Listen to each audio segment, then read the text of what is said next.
Welcome to the Experience Annex Podcast, episode 10, episode number 10. The title of the episode is How to Make a Killing in the Experts Industry.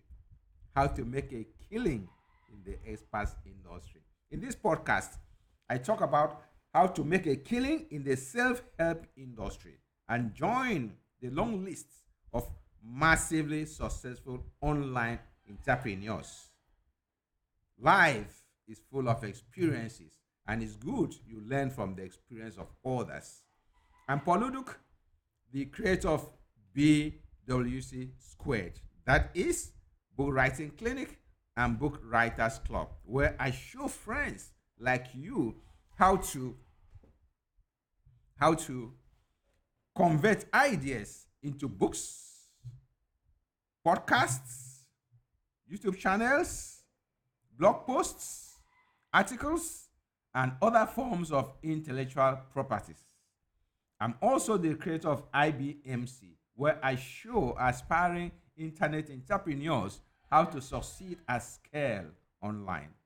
I'm also the creator of Okna online course creators community for newbies and advanced beginners with over 12,500 members from all over the world.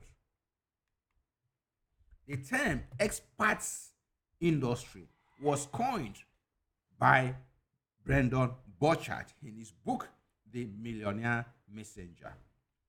Brendan is one of the towering figures in the experts industry. His Millionaire Messenger was number one on Amazon's bestseller list for 40 weeks and catapulted the author to the top of the pile in the industry. Brendan went on to launch the now defunct Experts Industry Association and the runaway successful The Experts Academy and the High Performance Academy, becoming an instant sensation.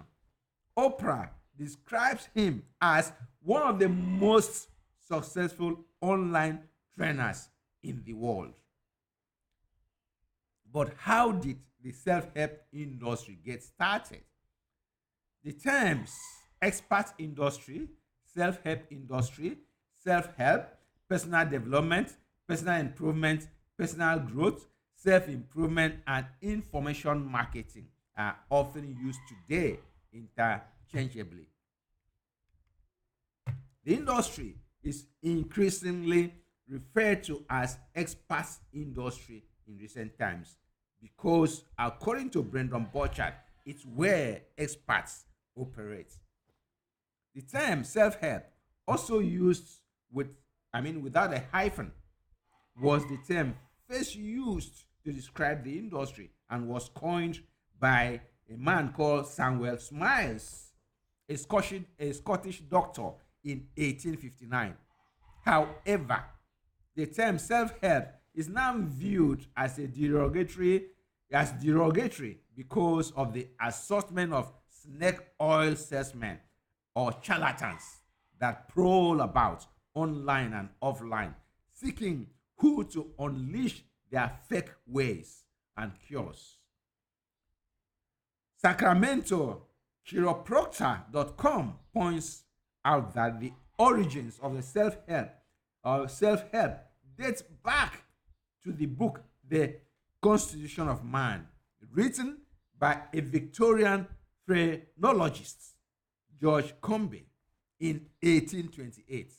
It was followed, according to them, by Ralph Waldo Emerson's Compensation in 1841.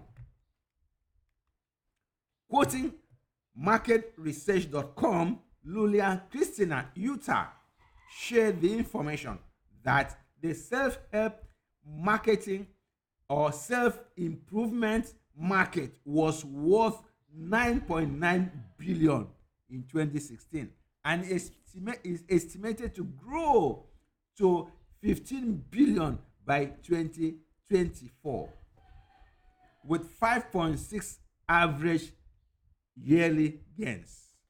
That's a total growth rate of 33.3%, meaning there's room for any determined soul to jump in. In her article in brandminds.ro, and quoting Niels Ake, a psychologist, Lulia Christina Utah threw a sharp light on what the industry is all about. She asserted self improvement is about consciously identifying and developing one or more facets of your life. From the perspective of entrepreneur, self improvement will often entail some sort of mental training, but can also mean anything from practicing stress management to valuable goal setting. Professionals are often keen to learn things like time management techniques for better prioritizing tasks and increasing productivity without compromising mental well being. The self improvement market is wide and encompasses a large variety of products and services, ranging from books, ebooks, online courses, coaching programs, webinars, academies, universities, masterminds, master classes, conferences, and mobile apps, according to brandminds.ro. Taking the digital angle, Hazel Davy, a guest blogger at virgin.com, quoted various sources and research findings as pointing to the fact that compared to other age groups, millennials are the most driven to engage in self improvement. Writing under the title, "What Does Self Improvement Look Like in the Digital Age?" she asserted millennials love self improvement, whether it's learning how to be an inspirational leader or change maker, coding for beginners, or leaning in. They simply can't get enough of it. Since its creation in 1859, the industry has become unstoppable, with thousands of gurus peddling their ways to whoever cares to read, listen, view, try, or buy. When asked whether he was a guru, Peter Drucker had said the term charlatan was too difficult to pronounce, so someone invented or coined the word guru. In that regard, marketresearch.com has this to say: consumers are realizing that there are so many so-called experts now peddling a variety of online masterminds, academies, universities, and coaching services. Too many, in fact. As a result, gurus are trying to figure out how to cut the clutter, while consumers are trying to identify legitimate, competent experts. The US is unique in that it's the only country in the world I know of where a full month is set aside for self-help.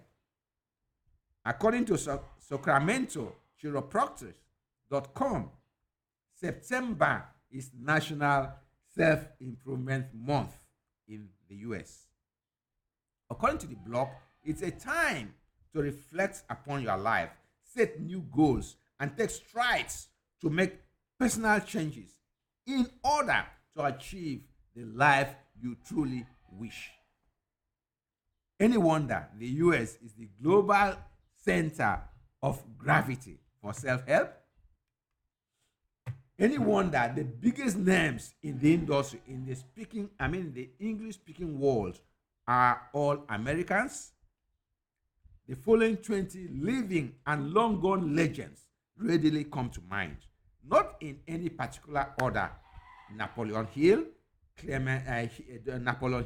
W. Clement Stone, Dale Carnegie, Jim Rohn, Charlie Tremendous Jones, Jack Canfield, Mark Victor Hansen, Dr. Wayne Dyer, Zig Ziglar, Tony Robbins, J. Abraham, Brian Tracy, Marcia Wilder, Joe Polish, Deepak Chopra, Gary Vaynerchuk, Gary V, Tim Ferriss, Les Brown, Peter Diamandis, and of course, Brandon Burchard. In the English-speaking world, no two people have made bigger impact in the self-improvement industry than Richard Branson and Oprah Winfrey. But they belong to a special class of their own, the billionaires class. Branson, Branson's business empire spans the globe, and he always finds time to motivate the new generation. His book, How I Lost My Virginity, is an evergreen classic on motivation. Oprah is not far left behind. Her OWN own Oprah Winfrey Network and the Oprah Winfrey Show attracts millions worldwide. Get your book onto the Oprah Book Club and you are made for life. Such is the magnet of the Oprah brand. According to WebWire, the self-help industry was worth 11 billion in the US in 2019. Thanks to the COVID pandemic, the COVID-19 pandemic, the industry is growing bigger in 2020 as the explosive growth for the service of online where companies such as Zoom, Webinar Jam, Microsoft Teams illustrate. The future of the industry has never been brighter. The dollar worth of the various segments of the self-help industry in 2022, according to marketresearch.com, as quoted by brandminds.ro, was as follows: self-help audiobooks, 769 million; self-improvement books, $800 million; self-improvement apps, $27 million; personal coaching services, $1 billion in the US; motivational speaking or motivational speakers, $1 billion per year combined. To make a killing in the self-help industry, that is to succeed massively and join the long list of millionaires, you need to pick a niche and pitch your tent. If you know your onions and choose the right strategies, you can make a killing within 1 or 2 years. The internet has put self-help within the reach of anyone with something of value to offer. Indeed, with a laptop, internet connection, and a message or a product, the market is hungry for you. You can create impact with blistering speed and dance all the way to the bank. The key to success is identifying a lucrative niche that matches your expertise. Here are the top 10 niche or top 9 niches according to marketresearch.com. Infomercials, audiobooks, self-improvement books, self-improvement apps, personal coaching, motivational speaking, weight loss programs, public seminars, and holistic institutes and training companies. I first stumbled on the self-help industry some 30 years back. Brian Tracy's motivational tips whetted my appetite. At about the same time, I stumbled on Jay Abraham's 12 Pillars of Business Success. That led me to Success Magazine and later Excellence Magazine.